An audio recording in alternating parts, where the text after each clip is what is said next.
Here at home, tens of thousands of people marched across Portland and in many Oregon and Southwest Washington communities. Our Ariel Salk joining us live outside the ICE building in South Portland. Ariel, you were with some of those at the rallies. What's their take on how this will make an impact?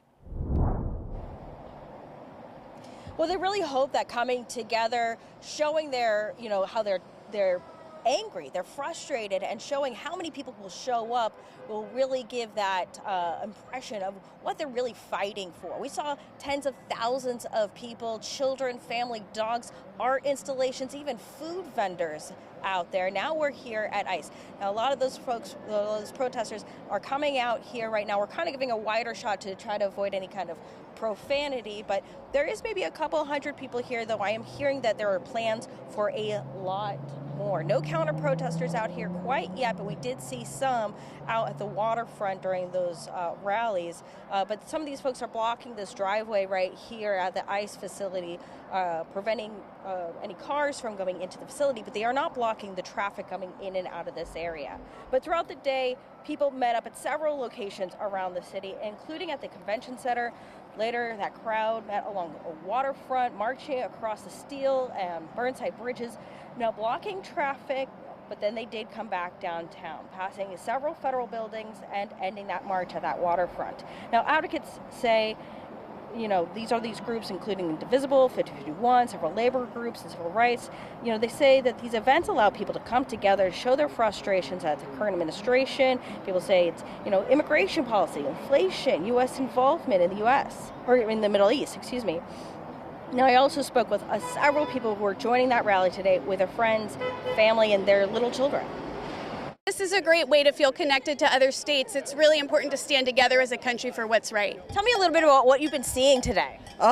Well, a lot of love, a lot of support, and honestly a lot of rage, which I think we've got to do. That's why we're here.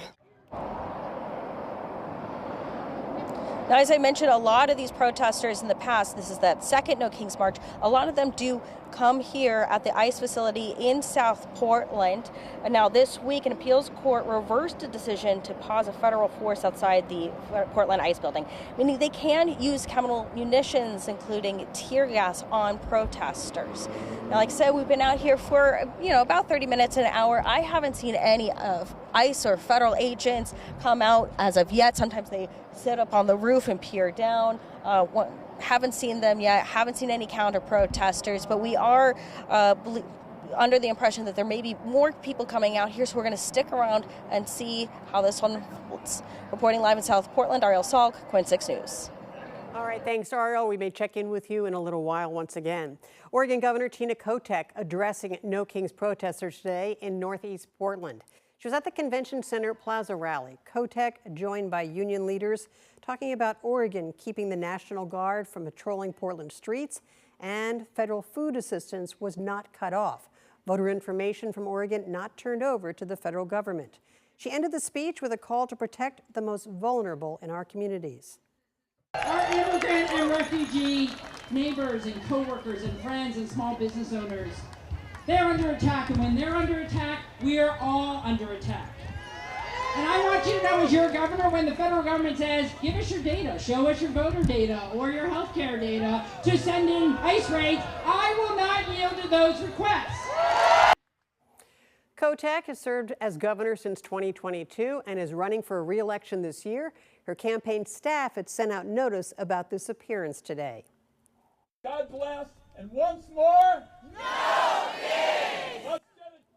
in Gresham today, Oregon Senator Ron Wyden addressing the No Kings protesters there. He touched on the war in Iran and criticized President Trump, saying he's acting like a king.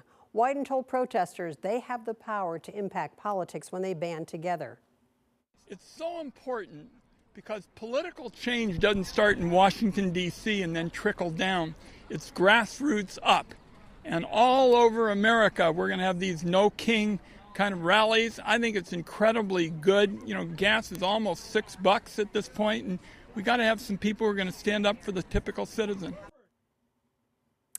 Wyden headed to a town hall afterwards in Sherman County. It's the first of 11 in eastern, central, and southern Oregon.